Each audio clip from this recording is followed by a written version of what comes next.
Hello and welcome to the Temple of Tomes with your host, Indie Comics Jones. Today is February 28th, 2022, and this is episode 483.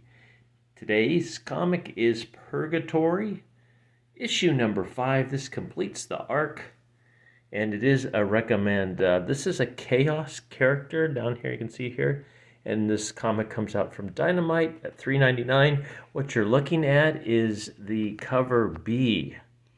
Cover B. I did not get cover A. This was in my poll. So I signed up for this kind of late on my poll, and I think that they just gave me, instead of charging me the extra, they just gave me cover B because I'd asked for it. And they were out of cover A because I didn't see cover A on the stand. But anyway, this is a recommend. I do like this cover, by the way. Really nice contrasty stuff in here. The background really fades. The back foreground comes forward. You got this gargoyle down here kind of jetting out. And of course, Purgatory's pretty easy on the eyes at all times. So let's go ahead and take a look to see who worked on this. The name of this arc is Witches Get Stitches, Part 5, Purgatory. The writer is Ray Fox. I hope I'm saying that right. Artist is Alvaro Saraseca. I think I said that right. Colorist is Salvatore Ayala. The letterer is Tom Napolitano. I probably butchered that. Editor is Matt Idelson. And cover A was Antonio Fuso, who we've been seeing his work on the other 4 issues that we've done so far. But this is cover B with Michael Saint Maria. I believe it's pronounced Saint. So yeah, and we'll go ahead and take a look at the other covers that are in here on the cover gallery. But you can see this is really cool. She's got the skull, shoulder pads, and the belt buckle. And she's looking fairly fierce. Now, this scene does not happen in the book, so to speak, but it does take place in, I think this is supposed to be London in the background. She's actually more indoorsy. So if you recall, there were 5 witches that had gotten together, and they were trying to cast a spell to get consumed by Purgatory. But one of them has extra, I think her name was Julian, might have been Judith or Julian, something like that. But one of them has a little bit more ambitious things towards it. They want to get her immortality and her power. And if you're familiar with Purgatory, which I'm vaguely familiar with her, I've read 5 issues now, but I'm still not quite sure of everything about her.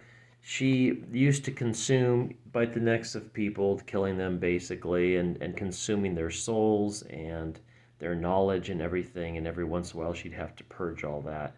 But she does remember things, and she's supposed to be very learned from all these, taking on all these people. Now she mostly focuses on the bad guys, so she's kind of a hero now.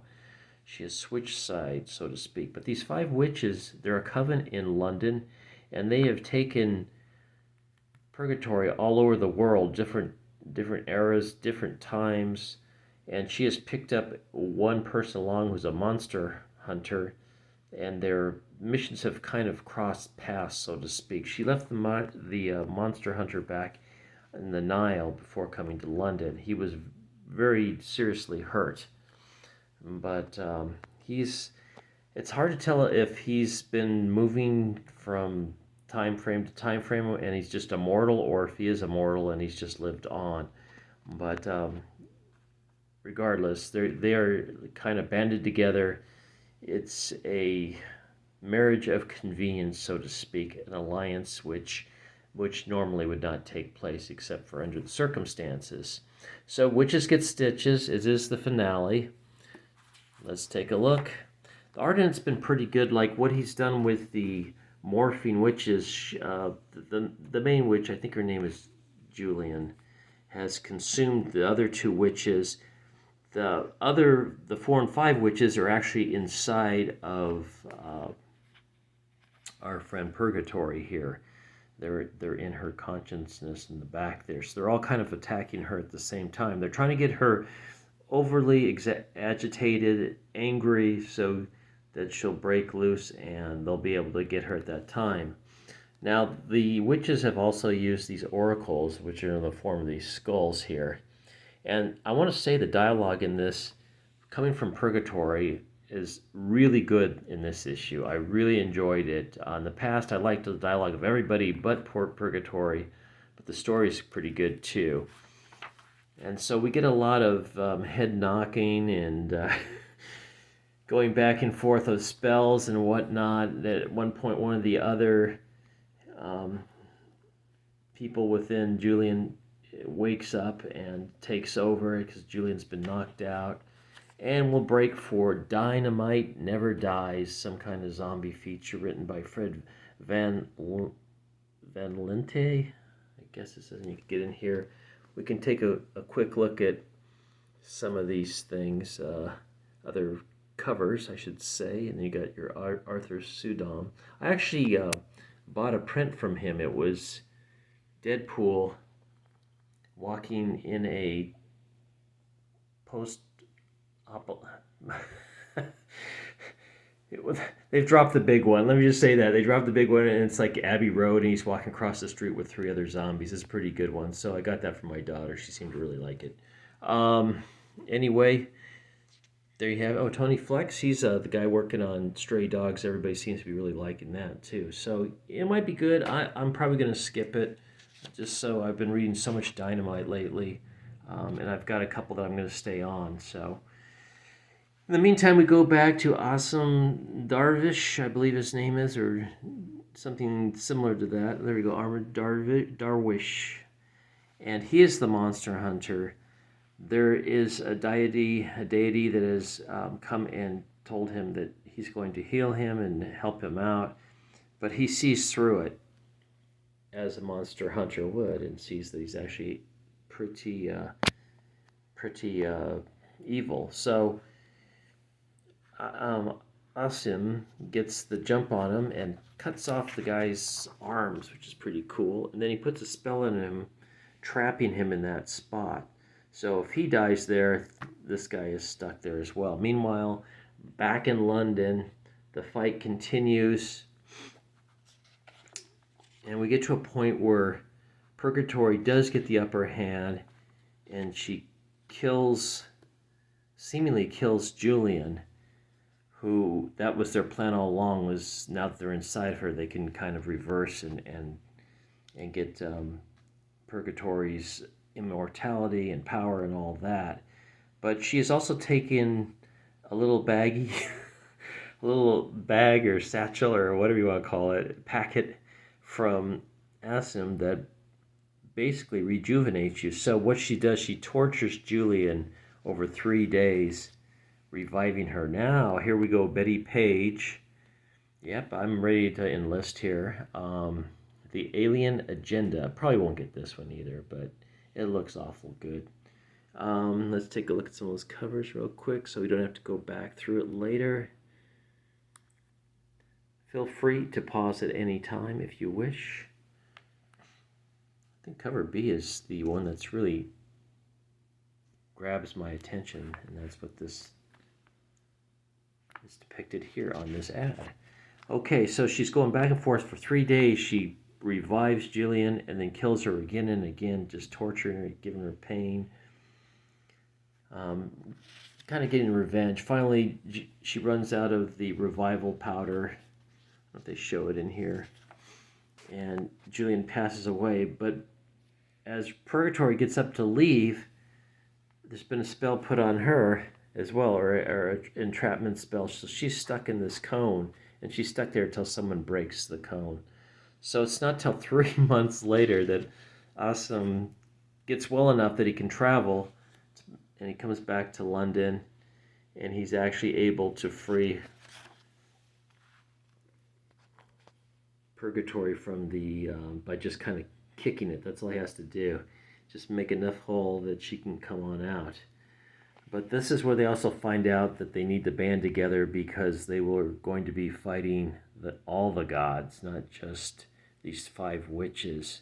So it comes together again here. Purgatori and Darwish, will return in her most cosmic adventure ever as they take on the gods themselves. So there you go. I recommend. It's a little, the color is a little bit dark in here. I would have liked a little more contrast, but the art was pretty good. And of course, Purgatori is, like I said, she's easy on the eyes. Very interesting character. So, going on, we've got a little blurb about Never Say Die, Dynamite, by the author, Fred Van Lente. We've got Draculina, which we are reviewing on this channel. I did the first issue maybe last week. Not really keen about this cover, but she's got kind of an interesting story. It's a little bit, it says illustrated by Michael St. Maria, who is the guy that did the cover for Purgatori, so on this cover at least. So that might be one to check out if you're interested in these stories. Draculina is the twin sister of Vampirella, if you didn't know, but the evil one. Pantha, I did review the issue number 1 on this. I didn't care for it. I was a not recommend. But there you go. It's still coming out. Hell Sonia. Looks like she's got kind of a purgatory thing going on. This is Christopher Hastings writing this. Deadpool and Gwenpool, some of his past books. And Dynamite Lives. Okay, so we get another ad for Dynamite Lives. Now let's take a look at, well, let's go Red Sonja, Black, White, and Red. Volume 1 in the stores. This is an anthology. And here's some of the people that have worked on this. Kurt and Gail and Philip, David and Mark. Okay. Now we get to the cover gallery. You can see what this is cover A. It's not that impressive, not like cover B at least. Cover C is really busy. Cover D is our cosplay cover. And then you can see we've got non-colored versions of some of the other pictures here without titles, and here's some without the titles. Now let's skip to, these are the more exclusive ones that they had to do special things for, or go to a con or something like that to get these. I think there was one in here that looked really pretty good. Now this cover here, I didn't like this one at all. I thought it's just, the composition's just weird. And she doesn't wear a thong. She wears a kind of more of a bikini brief too. So it's just for giggles, I guess. I thought there was one here that looked really good, but I'm not seeing it now. So maybe cover B is my favorite after all. Okay, so there you go. We did it. We have finished this review. So thank you for stopping by and listening to my video review of Purgatori issue 5. It is a recommend. Once I'll say that again. So please like, please subscribe if you haven't. I was up at 269 and somehow I dropped down to 268. So I'm starting to sound like the big hotshot guys that say I lost subscribers. But anyway, subscribe if you haven't, please, and also leave comments if you wish. And we'll see you next time at the Temple of Tomes. This is Indie Comics Jones, bringing the comics that I like to read to you. We'll see you next time at the Temple of Tomes. I bid you adieu.